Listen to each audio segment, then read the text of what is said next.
वन्दे गुरुपदद्वन्द्वम् अवाङ्मनसगोचरम् रक्तशुक्लप्रभामिश्रम् अतर्क्यं त्रैपुरम् अहः विशुद्धिज्ञानदेहाय त्रिवेदी दिव्यचक्षुषे श्रेयः प्राप्तिनिमित्ताय नमः सोमार्धधारिणे नमो यामिनीनाथरेखालङ्कृत कुन्तलाम् भवानीं भवसन्तापनिर्वापण सुधानदीम्।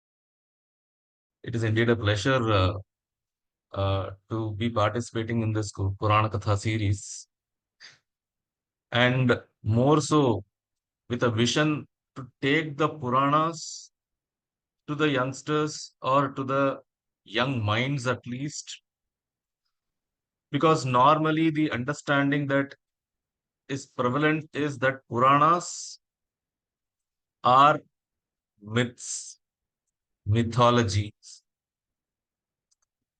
Unfortunately, the usage of such borrowed terms does a lot of damage in the psyche of the Bharatiyas. Because without even understanding what myth in English language means, we tend to over apply that particular terminology to refer to our Puranas. There might have been many speakers who would have given the distinction between the Itihasa and the Puranas.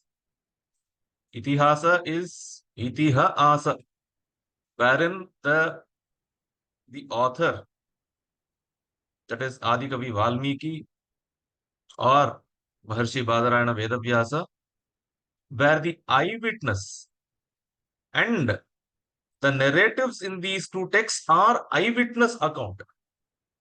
That is why they are Itihasa. Whereas Purana is a retelling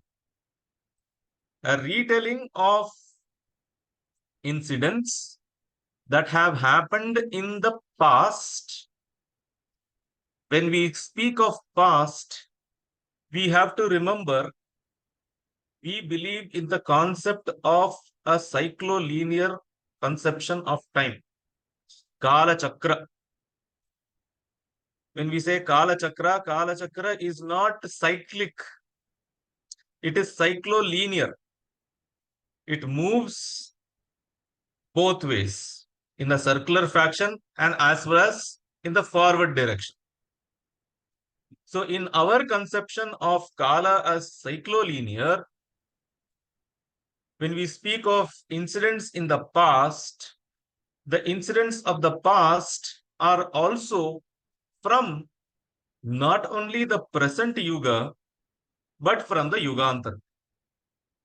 Now that will be a very interesting subject to take up and discuss the concept of the Yuga, and to see whether the concept of Yuga matches with the current understanding of cosmology.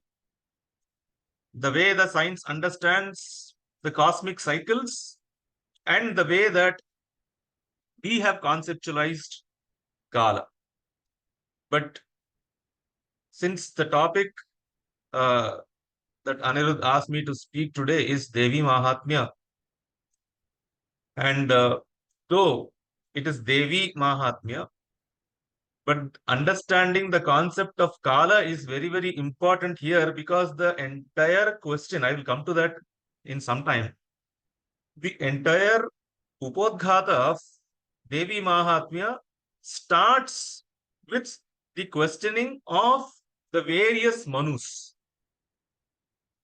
So the conception of Manu or the Manvantaras, Kalpas, the Mahayugas, all these, they have been currently been studied and shown that they correspond to certain cosmic events, or they refer to a cosmic calendar, events in a cosmic calendar. A good amount of work has been done by D.K. Hari and his wife Hema Hari on this. So coming back to the questions of Puranas are the narratives that have happened in various points of time. That is the reason why we find certain differences in narratives between the Puranas. And also in texts like Kalika Purana, we find the same Vadha of Mahishasura being described in 3 different kalpas by 3 different forms of Devi. So it is because of the differences in the yugas that we have the differences in the narratives. The differences in the narrative is not a mistake. The differences are not due to lack of understanding or any fictitious introduction by some human author. So one has to understand how the whole scope of Purana has been laid out by our rishis and acharyas. Now coming to the specific Devi Mahatmya, also known as Chandi. The beauty of Chandi or Durga Saptashati or Devi Mahatmya, all these 3 names refer to the same text, but they are used to denote 3 different aspects of the text. For example, the term Chandi, when it is used, it refers to the mantric nature of the text. When we use the term Devi Mahatmya, because it is not a term that someone else coined, Bhagavati herself coined that term, and we find it Mahatmyam Uttamam, she says. So, Devi Mahatmya is the name coined by Devi herself for this. When we say Devi Mahatmya, it is referring to predominantly the 4 stotras that we come across in the text. One is the Brahma Stuti, the second is the Chakra Stuti, or also known as Aparajita Stuti. The third is the Devadi Stuti. The fourth is also the Devadi Stutis, but the third happens before the Shumbhani Shumbhavada and the fourth happens after the Shumbhani Shumbhavada. To refer to these stotra, the term Devi Mahatmya is used, and Durga Saptashati is used to refer to that 3 charitras, the 3 portions of the text. And Saptashati is 700, but unlike our normal understanding of Saptashati, it is not 700 shlokas. It is 700 components, because we will find that while we enumerate 700, we would have included the different, the many uvachas that come. Certain shlokas are ardha shlokas that they come in. All these account and sum up 700. So, as a text, when we want to refer to it, it is called as Durga Saptashati. As the stotra, it is the Devi Mahatmya. And when we refer to it as a mantra, it is Chandi. So when we speak of the Saptashati as mantra. See, I will try to present this, but it will be a lifelong journey to even understand the Saptashati Mahatmya. It was really a blessing of my Shri Guru that I was able to even grasp the smallest bit from this. It is such a powerful, it is one answer to any problem that we have. Okay. It is a Mahamantra. And there are several texts that speaks about how to understand, how to break down this particular textual corpus. But the most authentic version that even Bhaskar Raya refers to while commenting on the Durga Saptashati in his Guptavati Tika is the Katyayani Tantra. So Katyayani Tantra is that text which gives us exactly which is the Purna Shloka, which is the Ardha Shloka, because there are so many editions of Durga Saptashati available. If you would have had an opportunity to see, one edition will not agree with the other edition in both reading as well as in the numbering, the Shloka numbering.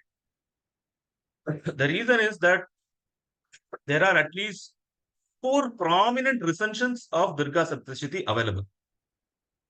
There is one distinct Maithili Patha, which is available. There is one Prachya Patha, the one which is popular in the Bengal and the eastern region. And there is one Patha which is as per the Katyayani Tantra. And there is one Auditya Patha of Saptashati. Now, Katyayani Tantra, it has been taken not only by Bhaskar Raya, but there are several other commentators on Saptashati.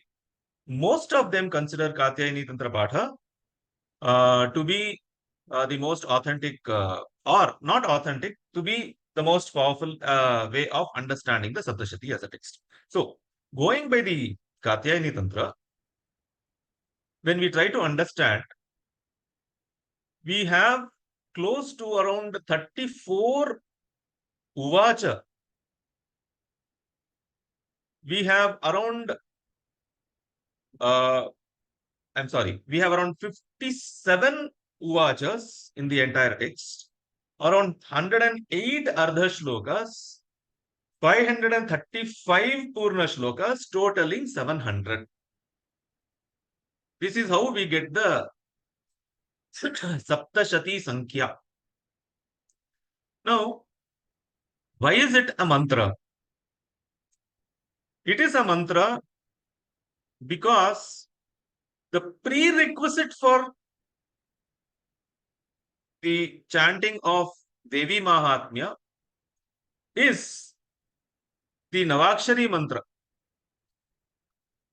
One has to get an Upadesha of the Navakshari mantra, and then alone will he become eligible for the Parayana Krama of Saptashati.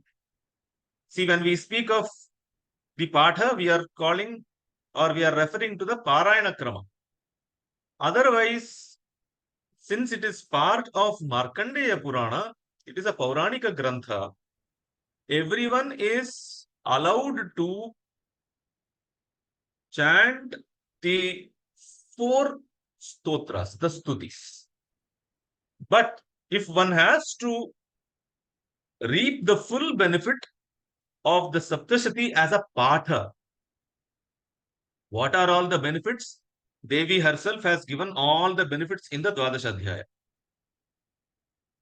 She has listed out all the benefits that will that a person will be able to enjoy. To reap those benefits, one has to follow through the Parayana Krama, which includes the Purvanga as well as the Uttaranga, Kavachargal, Kilaka Patha, and the Rahasyatraya and others. So for doing that, one has to be initiated into the Navakshari mantra. Now, what is this Navakshari mantra? Unfortunately, the most misused, ill-treated mantra in the Bollywood and other series. Everyone seems who is indulged in black magic or things, who would be shown uttering this particular mantra of Devi. But the Uddhara of the mantra we find in the Devi Atharvashira Upanishad, which in certain sampradayas is chanted before the Saptashati Patha itself. So, in the Atharvashira Upanishad, we have one Uddhara shloka for this mantra. Vangmaya Brahmasuhu Tasmat Shashtham Vaktra Samanvitam Suryo Avama Shrotra Bindu Yuktashtat Tritiyakaha Narayanena Sammishraha Vayuscha Adharai Samyukaha Samyutaha Viche Navarnakornaha Syat Mahadananda Daya. This is the Uddhara shloka of the mantra. Why are mantras given as Uddharas? Why are they not given spashta, clearly laid out? Because most of the powerful mantras you will not find in the Mula Tantras or the Mula Granthas as you find in the printed books available, right? The whole point was that the mantras have to be received Guru Mukha as a proper initiation from a Shri Guru should be practiced. It should not be taken from any written textbooks. One may ask, what will happen? Nothing. It will be like you are reading something, but you will not get the benefit of a mantra upasana because mantras are not Shabda Rashi. According to the Tantras and the Agamas, the conceptualization of mantra is slightly different. They are treated conscious entities. They are Chetana Tattvas, not Shabda Vikaras. So these mantra, they elevate a being by removing the Shat Kanchukas, the 6 kinds of limitations that results in Shiva understanding himself as a Jiva. So the Siddhanta is that Nishkanchukaha Jivaha Shivaha. When the Jiva removes his Kanchukas, the wheels, the 6 types of wheels, he is Shiva. Sakanchukaha Shivaha Jiva. And why does this happen? That is his Leela. Shiva puts on this wheel upon himself out of his own sport. That is why the Tantra Agamas and even the Puranas, we subscribe to the Leela Vada. So it is his Leela that he puts on. Like, coming back. So the mantras, they help us to alleviate ourselves from these Shat Kanchukas, and these Shat Kanchukas are represented in the Shadanga Nyasa that any mantra is preceded. See, when we take any mantra, you have to do the Rishi, Chandas and the Devata. Then you go on to do the Karanyasa and the Hridayadi Nyasa. The Hridayadi Nyasa and the Karanyasa, there are 6. Okay? It will be 6 numbers. These 6 are the removal of the Shat Kanchukas. So every day a person indulges himself in Mantropasti, he is breaking one brick, which is keeping himself away from realizing himself as Shiva himself. So the Mantropasti ensures, and how does it do? Not because it is Shabda Rashi, because it is a Chetana Tattva. It is a manifestation of Shiva himself, which is in the form of the mantra. So in the Kashmir Shaivism, it is one of the Sapta Pramatra Bhumika. Mantra is one of the Sapta Paramatas. 7 types of cognizers. So coming back to the Uddhara Shloka, so the whole point of giving the uh, mantras, especially the Mahavidyas, as Buddha, is only to keep a person away from simply lifting it off from the text and reading, and also ensuring that while we may write a mantra, there are chances of scribal errors coming in, right? But when it is given as an Uddhara, you cannot go wrong. Okay, you cannot go wrong here. And one of the best examples you will find for a scribal error is Chandi Navakshari itself. 99% of the books, printed books, carry the mantra not in the way that you find in the Uddhara Shloka. So once we look into the Uddhara Shloka, you yourself will understand what I am speaking of. Let's try to quickly do this Uddhara. So the shloka is Vang Maya Brahmasuhu. So Vak refers to the Vagbhava Bija, which is Aim. Maya refers, all these are tantric terminologies. Okay, there are tantric dictionaries which you can use to cross-reference what these are. So normally they use such terminologies, or they will use the Bhuta Sankhya, okay, or even some at times the Katapayadi in order to give this coded shlokas. So Vak is Aim, Maya is the Maya Bija, which everyone knows, which is the Hrimkara. Okay. Then Brahmasuhu. Brahmasuhu means the cause of Srishti. Brahma representing Srishti. So Brahma Su means that Bija which is responsible for Srishti. And the Bija which is responsible for Srishti is called as the Kama Bija. And the Kama Bija is Klinkara. So we have the first 3 Bijaksharas in Vang Maya Brahmasuhu. Then the shloka says Tasmat. After that, Shashtham. Tasmat Shashtham means from the first letter of the Kama Bija, which is Ka, which is the 6th letter from Ka. It is Cha. So, Tasmat Shashtham. So, 6th from Ka, which is Cha. Vaktra Samanvitam. Vaktra means face. There is one nyasa which normally anyone who is introduced to the mantropasti would be asked to do, which is called as a Matrika nyasa.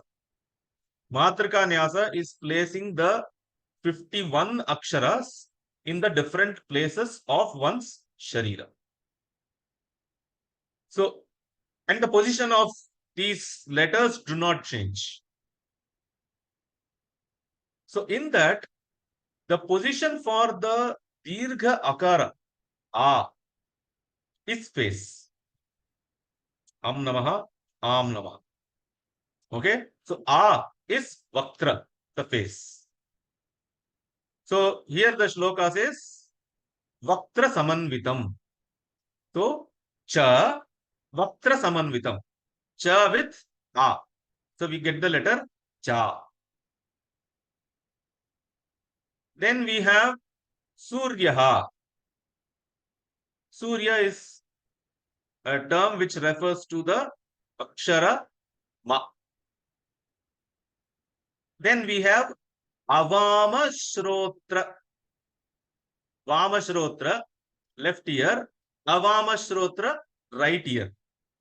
So coming to the same Matrika Nyasa position, the akshara which is placed in the right ear is U. So avama shrotra is U. Bindu yuktaha along with anuswara. So we get the letter M, U and anuswara. Mum. That is the next letter. Then tat tritiyakaha. The third letter from ta. Ta, ta, da. So da is the next letter. So tat tritiyakaha is da. Narayanena sammishraha. So just like Matrikanyasa, there is something called Keshavadinyasa. And in the Keshavadinyasa, the mantra Narayana is represented by the bija A. So when we say Tat Tritiyakaha Narayanena Sammishraha means it is Da plus A, Da. So that is the next one. Vayuhu cha Adhara Samyutaha. Vayu is Yam. Everyone who has performed the Lamityadi Puja knows that Ya is the Vayu Bija.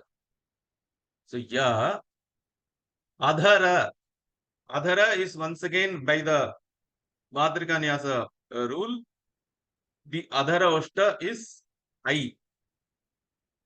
So Ya with I. You get Yai. Then the shloka itself says Viche. Navarnakaha.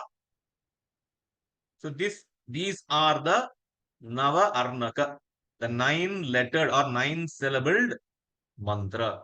Mahat Ananda Dayakaha. So Vangmaya Brahmasuhu Tasmat Shashtam Vaktra Samanvitam Suryaha Avama Shrotra Bindu Yuktaha Tat Tritiyakaha Narayanena Sammishraha Vayuhu cha Adhara Samyutaha Viche Navarnakaha Anuhusyat Mahad Ananda Dayakaha. So now I hope you might have understood what is the mistake that you find in the printed books. In all the printed books, in the mantra, you will find the Tavarga Nakara, whereas you don't have any Tavarga Nakara reference in the Uddhara Shloka. You are only having the Anuswara. While doing the mantra upasana or mantra japa, one has to pay attention that he uses the Swarupa of Mum only.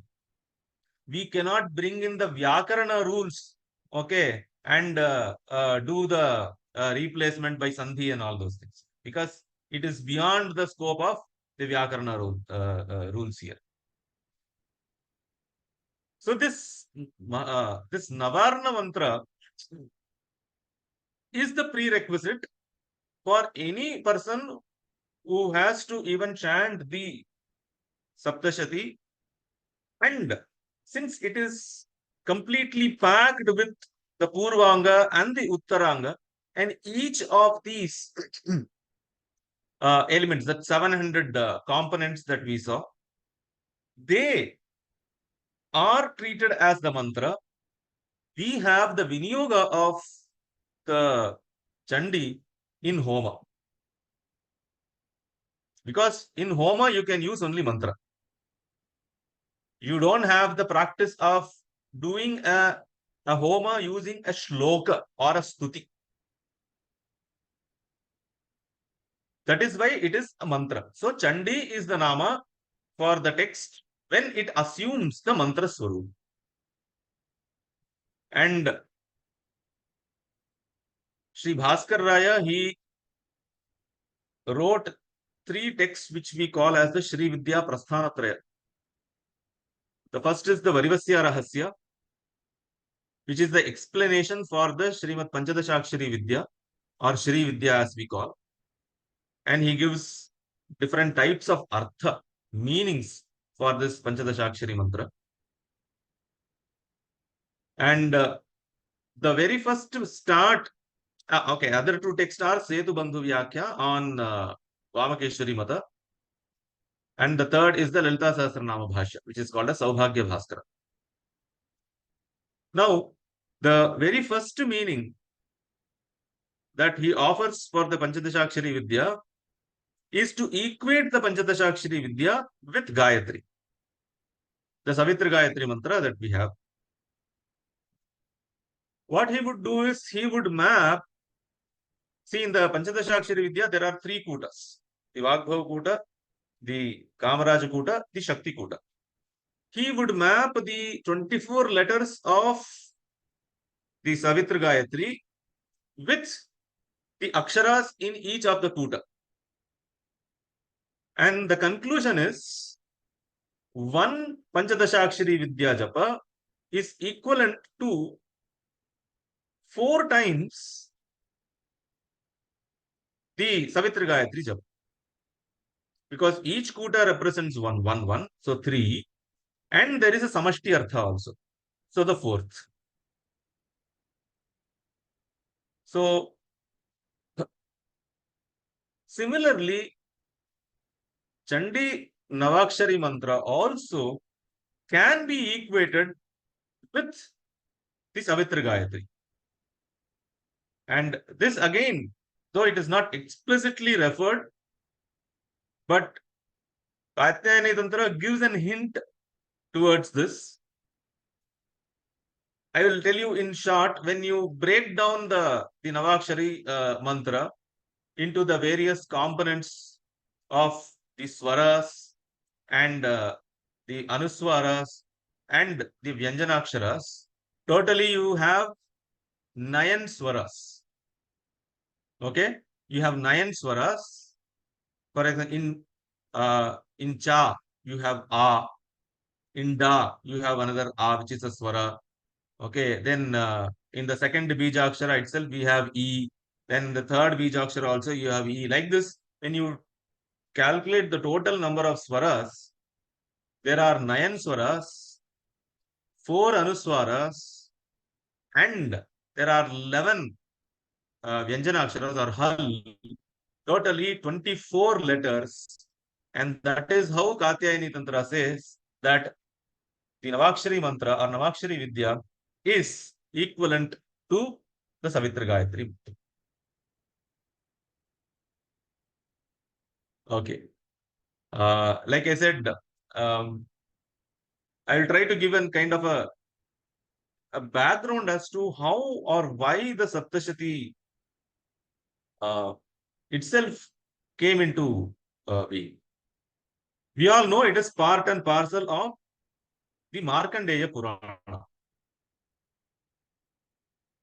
So, Markandeya, Maharshi Markandeya was son of Rishi Mrikandu and Devi Marudmati. They were Bhargava. They were from the Bhrigukula.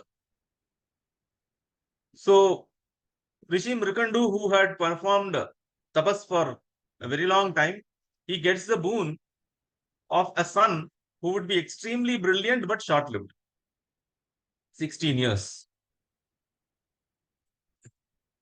And Maharshi Markandeya also grew up to be such an exceptional son, more importantly, an exceptional devotee of Parameshwara.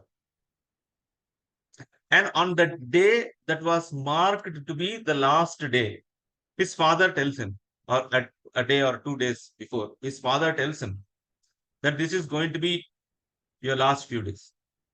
So he wishes to spend his time in the Upasana of his Aradhya Devata, which is Parashiva.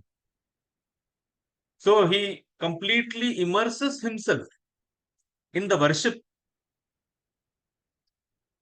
And when the time for him to leave uh, or the destined 16 years happens, the Yamadutas appear on the scene. But the Yamadutas are so powerless against the tapas of Rishi Markandeya. So they go back and report to Yamadharmaraja saying that they are unable to even approach him. So he himself comes. Yamadharma himself comes down in order to take back the life. He sees him in the worship of Shivalinga. And in a hurry and in frustration, he casts his noose, his pasha. Unfortunately for Yama, the pasha not only uh, binds or falls on the neck of Rishi Markandeya, but it also falls on the Shivalinga itself. So from the Shivalinga, we the narration is that Shiva himself emerges and kicks Yama with his left foot. Okay, you have to note the left foot. He kicks Yamadharma with his left foot. This is called as the Kala Samhara Murti. In the Shaiva Siddhanta, there are 25 Maheshwara Murtis listed.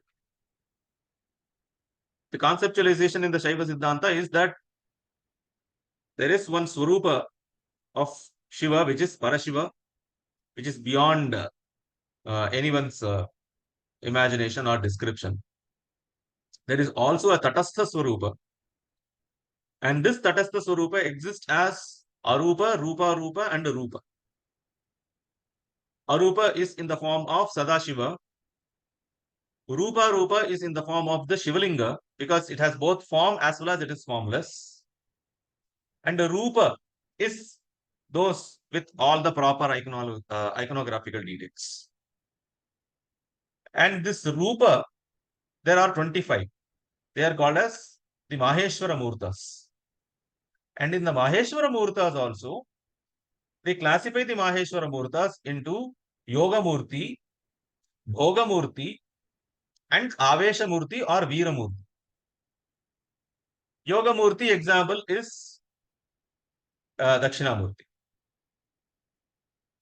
Bhoga Murti is when he is accompanied by Devi, such as Kalyana Sundara, Umalingana, etc. Avesha Murti or Veera Murti is normally a kind of a Samhara Murti. For example, there is a Gaja Samhara, Kamadahana.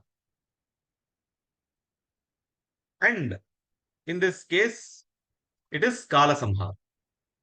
So it is an Avesha or a Veera Murti, where the Avesha is also for Loka Kalyana. The anger is also displayed for the Loka Kalyana. So he manifests himself as the Kala Samhara Murti. There are 8 such Veera Murtis, and in Tamil Nadu there are 8 such sacred places which we call as Atta Veerattana Sthalam. Okay, that is Veera Sthalas, where we have very, very beautiful bronzes, and they are the places where these 8 acts of Veera were recreated for certain devotees by Shiva himself. So they are called as Atta Veerattanam.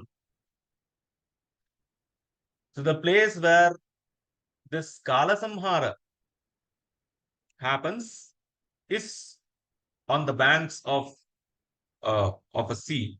Okay, sorry, on the shore of the sea. The sthala is called as Tirukkadavur. Tirukkadavur is around 20 kilometers approximately from Chidambaram. Now, according to the Puranas, this Kalantaka or the Kala Samhara took place near the Markanda river in the Kurukshetra. We have a temple of Markandeshwar Mahadev temple near Kurukshetra. So the Puranic sthala where this took place is near Kurukshetra. Reenactment is in Tirukkadavur. So right next to the temple, there is a cremation ground which is called as Kadavur Mayanam. Mayanam means cremation ground. The place where Yama was burnt to death. So there is Yama Samhara takes place. Okay, it is not that kicking of Yama himself. It is Yama Samhara which takes place. Then there is another place where Yama is born again, Tiruppainguli, which is near Trichy. And there is a third place called Srivanjiyam, where Yama is restored back to his Dandanatha position. So where he sits with a danda in his hand. So these three places are worshipped by people who have any dosha in their jataka with respect to the life and longevity. And normally, people who have the 60th, that is the Sashthyabda Purti or the Shatabhishek and all, they go to this Tirukadavur. The principal deity is called as Amrita Ghateshwara, and the Devi is called as Abhirami. Okay, the glory of Devi Abhirami is something unique because in the time of Sharbhoji king, there was a devotee by who was a priest in the temple, and and he was always lost in the thoughts of Devi. The king, the Maratha king, Sarfoji, he visits and he asks him, "What is today's tithi?" He is lost in thoughts of Devi and he says, "It is Purnima," whereas it was Amavasya. So the king is upset and angry that the priest could lie to him.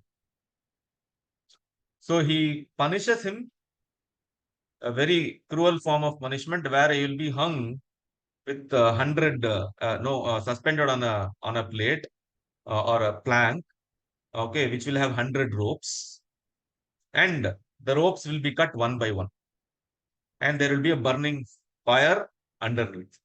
So when the last rope is cut, he will fall down into the fire. So that was the punishment announced to him. And for each rope that was cut, he sung one poem in Tamil, and it is in Antyadi. Okay, it is called as Abhirami Andadi. Antyadi, the last letter is the first letter of the next shloka. So, like this 100 shlokas, he sings. The time of singing the 100th shloka, Devi Abhirami, she casts her nose ring into the air, and that becomes like the Chandra, and the king sees a moon on a Amavasya night. And the importance of this Abhirami Andadi is that it has all the Mantra Shastra elements that one can find in Saundaryalari. So you can call it as some sort of an Tamil re-rendering of the Saundaryalari itself. Okay, coming back to the original thing. So this happening in the Amritagateshwara temple. Now, I asked you to make a note of Shiva kicking him with the left leg. Now, according to the Tantra Agamas, the right feet of Shiva is the Prakasha Charana, which represents Shiva Tattva. The left feet of Shiva represents Shakti Tattva, which is the Vimarsha Charana. So, who is actually doing the Kalantaka or Kala Samhara is Devi. She is called, therefore, as Mrityu Mathani, one who destroys Mrityu. There is one Purana, Upa Purana, which is called as a Sati Purana. In Sati Purana, we have the continuity to this Kala Samhara episode, wherein Devi appears in front of Markandeya and she tells him that because he was saved by her grace, he would compose a Veera Charitra. And that Veera Charitra is the Devi Mahatmya we find in the Markandeya Purana. So, this is the background. Now, coming back to this thing. See, Rishi Jaimani, who is one of the four Sishyas of Sri Vedavyasa, he asked Sri Vedavyasa four questions on Dharma. No, he says Dharma Sandeha. There are four questions. He enlists those four questions and he asks him. I'll quickly tell those questions. Like first question, like why was Lord Krishna, who is in spite of being divinity, why does he have to be born as human and suffer? Second question was why did Devi Draupadi become a common wife to the Pancha Pandavas? Third was why did Balarama abandon and go on a pilgrimage and that too as a prayaschitta for performing certain sin? The fourth was why were the sons of the Draupadi killed as if they had no protector at all? So these were the four questions that Jaimini had, and he asks Sri Vedavyasa. But Vedavyasa was in a hurry. So he directs Jaimini to four birds who are residing in the Vindhya mountains. The four birds were Pingaksha, Vibodha, Suputra, and Sumukha. So he says, go and ask those four birds and get your doubts clarified. And these four birds clarify these doubts. I will not go to those questions because that will take a different turn altogether. So they answer the doubts, and as a continuation of that dialogue, there is another in their conversation between those four birds and Jaimini. They narrate a conversation between Rishi Markandeya and another Rishi by name Bhaguri. So the conversation between Markandeya Maharshi and Bhaguri is the Devi Mahatmya. That is why it starts as Markandeya Uvacha. Savarni Surya Tanayaha Yo Manukatya Teshtamaha Nishamayata Dutpattim Vistarat Gadato Mama. Markandeya Uvacha is the answer. Okay. So the question is, tell me the narration of the Savarni, who is the son of Surya, that is Vaivasvata Manu. Okay. He is asking him to narrate the story of the Vaivasvata Manu. This is what I said. The entire episode is in a form of uh, dialogues between Markandeya and Bhaguri, which is an extension of dialogue between Jaimini and the four birds, wherein the stories of the 14 Manus are given. So, the eighth Manu, Yo Manuhu Kathyate Ashtamaha. The story of the eighth Manu, okay, his previous birth, okay, his previous birth is narrated in the entire thing. So, the king that we come across in the Saptashati, Suratha, Nama Raja Bhut, okay, so that Surata becomes the eighth Manu because that is the Varapradana of Devi. At the end of the 13th chapter, Devi gives him the boon that not only that you will get the Rajya here, but you will also become the next Manu. So that is the thing. There are some very interesting aspects. I'm sorry, I don't have much time here. The reason Savarni Surya Tanayaha. See, there is a huge explanation which is given for this. But just why Savarni Surya Tanaya? It would not have been enough that just Savarni could have been said. Why Surya Tanaya? Is because there were other Manus who were sons of others. For example, there was one Daksha Savarani, there was one Brahma Savarani. Okay. In order to Ruchi Savarani, in order to differentiate them, and he being the son of Vivaswan or Vaivasvata Manu, he is called as Surya Tanayaha Savarani. And the three important characters. The Rishi is Sumedha. Okay, there is a Suratha is the king, Samadhi is one Vaishya. Samadhi gets in the end the moksha. Okay, that is the Varapradana for it. Who is this Rishi Sumedha? Rishi Sumedha, as per the Lakshmi Tantra, is none other than Maharshi Vasishtha. Because Maharshi Vasishtha, if you see that initial setting, uh, the kingdom of uh, the king Suratha is near the Dandakaranya. Okay, the present Maharashtra region. Kola Vidvamsi Bhi. Okay, the Kola Vidvamsis who take over his this thing, they are near that Kolhapur region. So he comes to the forest, and in the forest he enters the ashrama of the Rishi Sumedha. So in the Lakshmi Tantra, there is an explicit Vakya which says that Sumedha is none but Vasishta himself. Chalo, okay, this is one external reference. Do we have anything internal in Adi Kavya itself? Do we have any such reference in Adi Kavya itself?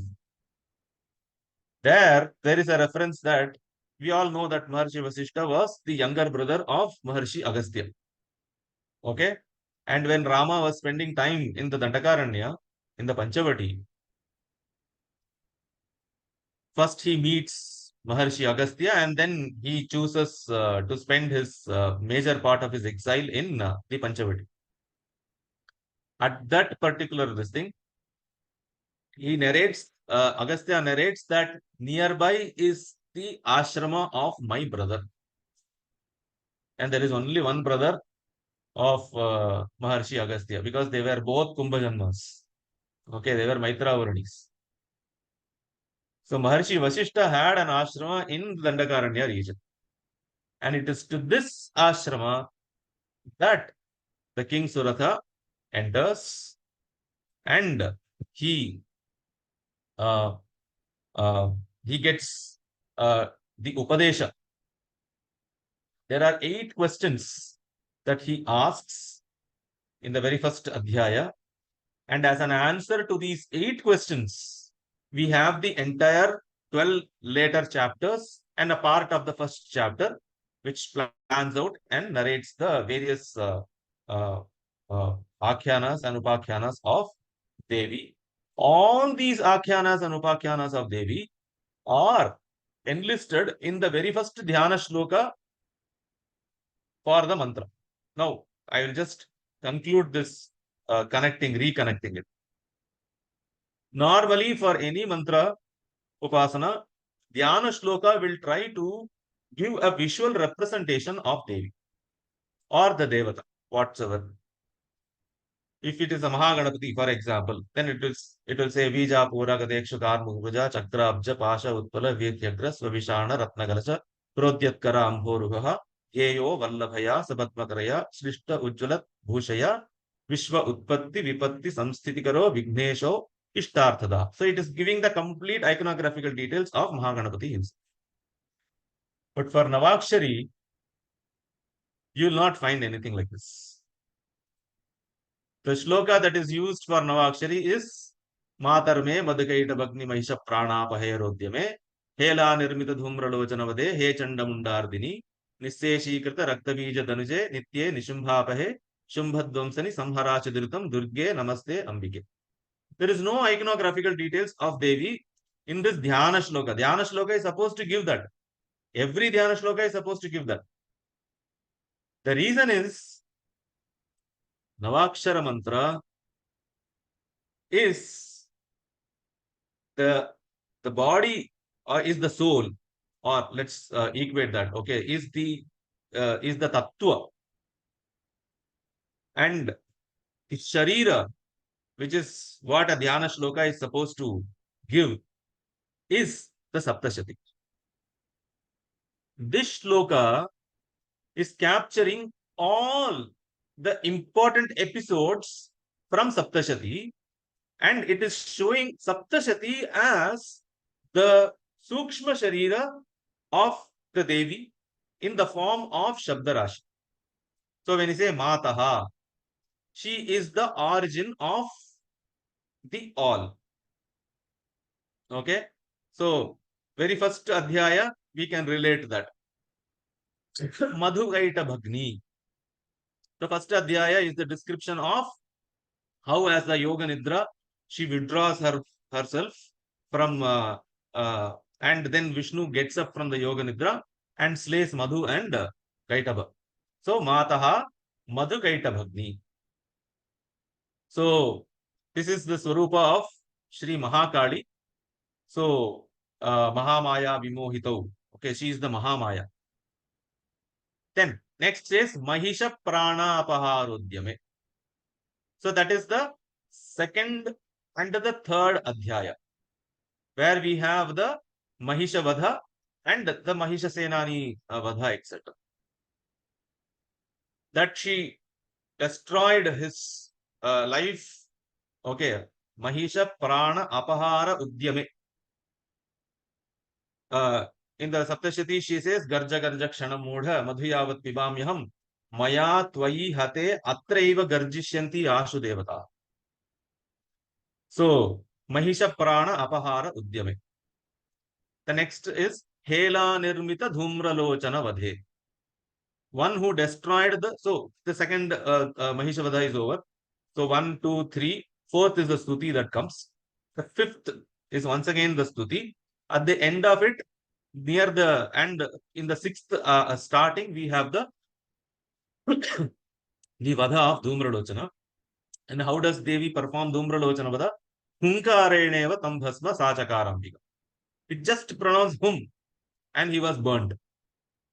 And he was called as Dhumralochana, fiery eyes. So, Hela Nirmita Dhumra, like a sport, she destroyed Dhumralochana. He Chanda Munda Ardini. One who destroyed Chanda and Munda. How does she do? By using her sword. So this is one shloka. If there are people here who are doing the Parayana of Saptashati, you should note that many of the printed text, they have this shloka printed, or the punctuation of this shloka is given wrong. It is normally Utthayacha Mahasin Ham Devi Chandam Adhavata. Utthayacha Mahasim Ham Devi Chandam Adhavata. It is not Utthayacha Mahasimham. Utthaya Mahasim. Asi, Maha Asi. So huge sword. And with that sword, she destroys the Chanda and Munda. Okay, so Chanda Munda Ardini. Then she is Nisseshikrita Rakta Bija Tanuje. She destroyed Rakta Bija and all those who were born from Rakta Bija. So Tanuja, those who were born from Rakta Bija's body, were also destroyed by her. Nisseshikrita, not leaving a trace behind. Because what she does is she swallows them and she assimilates them into herself. Nitye, she is eternal. And this is found in many of the stutis, wherein she is praised as Nityaiva Sa Jaganmurti. So Nitye. Shumbha Apahe, one who destroyed Shumbha. Shumbha Dvamsini. Sorry, Nishumbha Apahe and Shumbha Dvamsini. One who destroyed Nishumbha and Shumbha. So Me Duritam Ashu. Okay. You have to also destroyed Me Duritam. So Samhara. Durge Namaste Ambike. And that is the final 13th shloka, where there is a complete surrender to Devi. And that surrender to Devi bestows Yoga, as in case of Suratha, and Moksha, as in case of Samadhi. So that is why we say that for those who are in the Upasana of Devi, Yogascha Mokshascha Karastha Eva. Sri Sundari Upasaka Tantra Pungavanam Yogascha Mokshascha Karastha Eva. You can get both bhoga and moksha, not one at the cost of the other. You can enjoy both if you are in the path of the upasana of Devi.